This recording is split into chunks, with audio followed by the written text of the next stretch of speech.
end of the 80s and the first half of the 90s of the last century will forever go down in the history of world boxing as the golden time of the middleweights. There has never been such a concentration of talent, stars, and superstars as there was in these three middleweight categories: the first middle, and super middleweight. And it is unlikely that there will ever be in the foreseeable future. But today I want to tell you not about the golden pages of boxing, but about one of the most tragic fights in its history, which took place on February 25, 1995, in which WBC middleweight champion Nigel Benn met one of the most promising and toughest punchers of the division, WBC middleweight champion Gerald McClellan.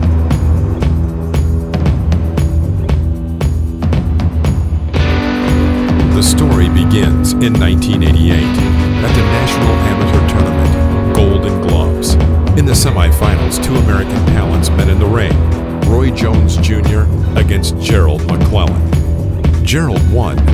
Roy Jones remembered this day for a very long time, as the next time he would lose would be in 1997, due to a disqualification in a duel against Montel Griffin, except for the scandalous defeat in the 1988 Olympic Games finals. The whole world waited for the rematch between the two best representatives of the American boxing school. In 1995, Roy reigned in the second middleweight. He defeated the former champion James Toney. The whole world was waiting for a big challenge.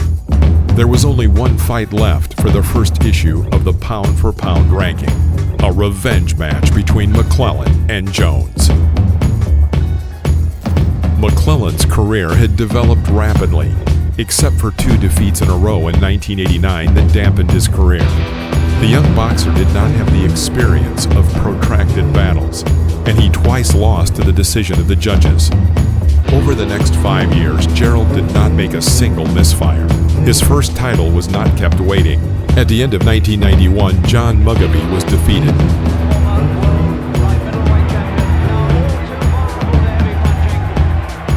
McClellan won the vacant middleweight belt in the fast-paced WBO version. Furthermore, in early 1993, Gerald won a major career victory in the 5th round against the Mighty Hawk, Julian Jackson.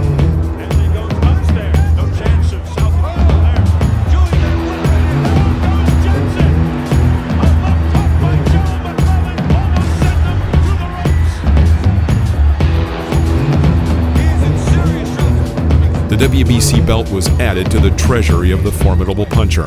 McClellan defended his belt and then destroyed Jackson again in the rematch by knocking him out in the first round. It seemed that nothing could stop the two-time world champion.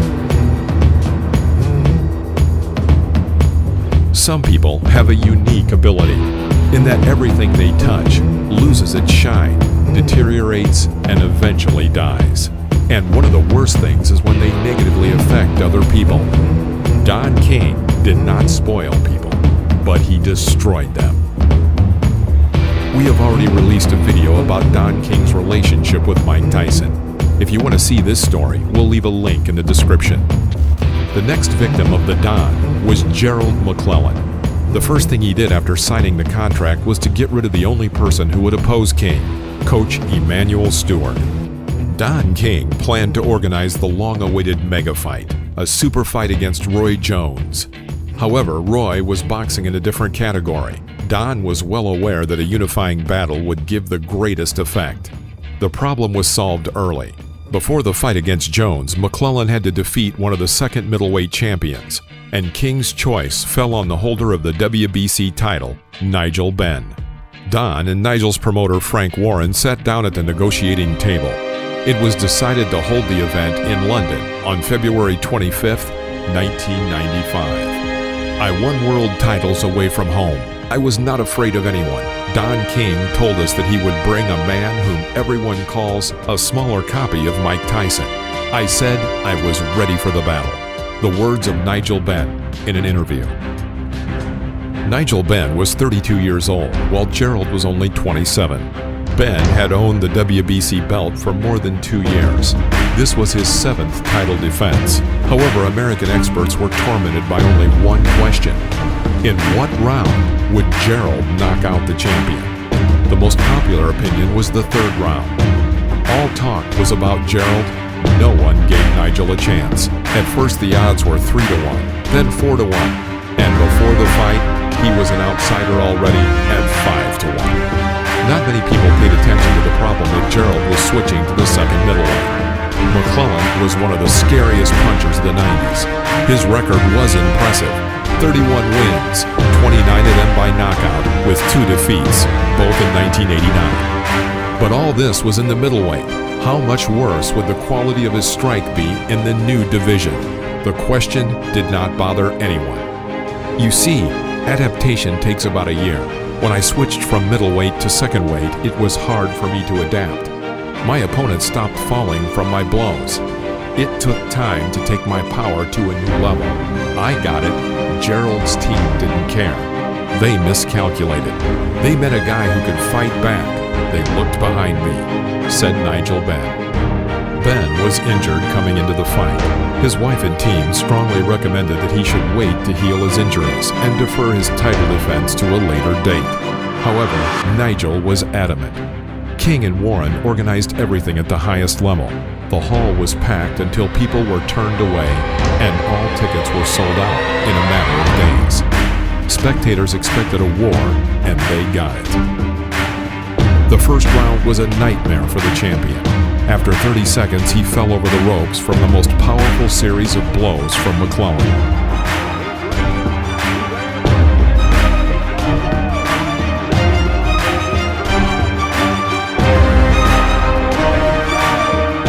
Nigel stood up.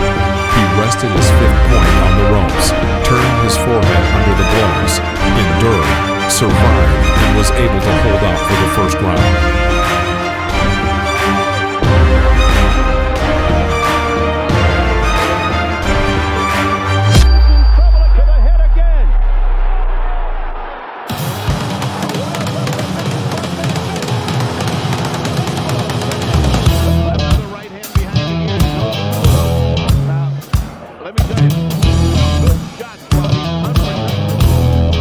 In the second round, Ben came to his senses.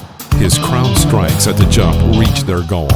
Gerald tried to keep his opponent at a distance, taking advantage of his arm length. The fighters now and then were in the clinch.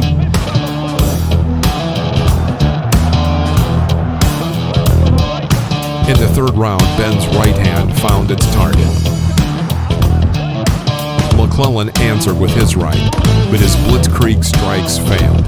The champion withstood a dangerous start to the fight. Beginning in the fourth round, the initiative was on Nigel's side. He worked hard, inflicted amplified side impacts, and simply did more. Gerald avoided the fight. Everything went according to plan.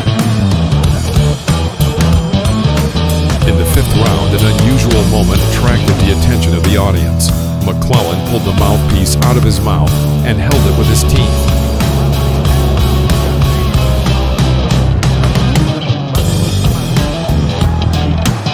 In the sixth round, Ben, with a powerful blow to the right, knocked the mouthpiece out of his mouth.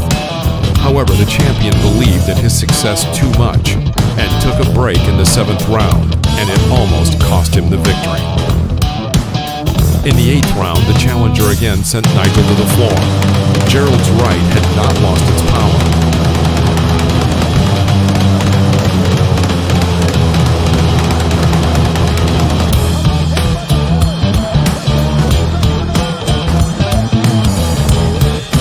Ben, however, like a phoenix, recovered once again and brought down his heavy artillery.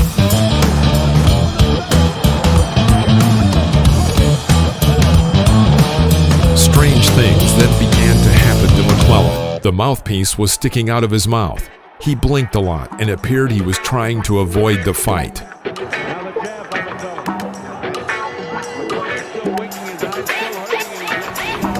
The 10th round was decisive and fatal. Gerald had already deliberately avoided open blow exchanges. Ben hit with his right, and then the challenger knelt down.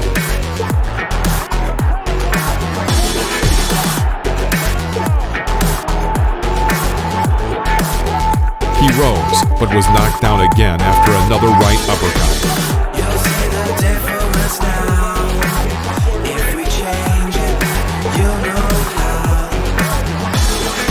Referee Alfredo Asaro counted to 10 and recorded the knockout.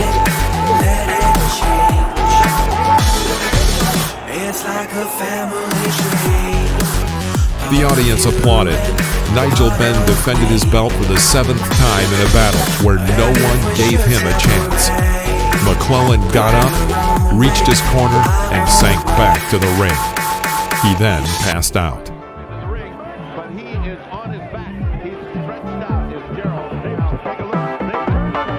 And then an oxygen mask, a stretcher, and a run to the hospital. There was a moment behind the scenes where Nigel himself became ill and ended up in the same London hospital where his opponent was. Ben went through the necessary procedures and then went to the ward to visit his unconscious opponent. I was in a terrible state. I went through the examination and found out that Gerald was getting worse. I went into his ward. He was unconscious. I kissed his hand and went out. That day, I prayed for him, said Nigel Benn. The operation did not help. Gerald was paralyzed. He turned out to be confined to a wheelchair for life. He became blind and almost deaf. When it became known that Gerald did not recover from his injuries, I was devastated. I wanted to end my career. In 1995, I hung my gloves on a nail, said Nigel Benn. The fight received a great response in the media. The British Boxing Council had been heavily criticized for being negligent in checking boxers before a fight. Just 2 years earlier, Michael Watson, with incredible difficulty, was able to recover from injuries after a terrible knockout at the hands of Chris Eubank Sr. in a rematch. McClellan received $54,000 for the battle. The money barely covered the expenses of his team. Another $100,000 managed to be seized from his promoter Don King from the boxer's insurance policy. His sisters Lisa and Sandra take care of their crippled brother. In 2007, 12 years later, Gerald and Nigel met for the first time after the terrible events of that night in London. It was a charity event to help the injured champion.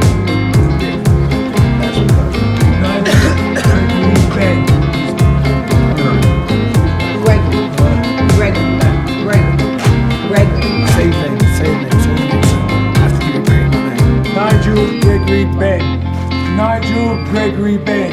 Yes. Yes. Yes. Seeing Nigel, it was probably more emotion in that moment than it's been in 12 years. Stayed in the hospital for 6 months.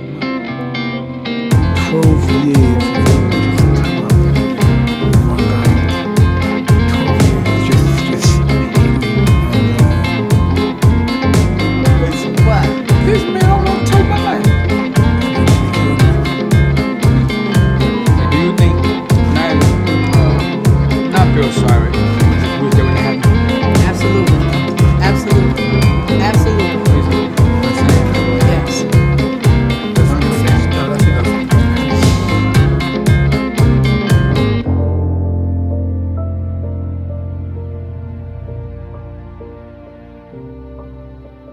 It was the sad ending of a bright career. Thank you for watching this video. If you liked it, please press the like button, subscribe to the channel, and stay tuned for new episodes about the great legends of the past.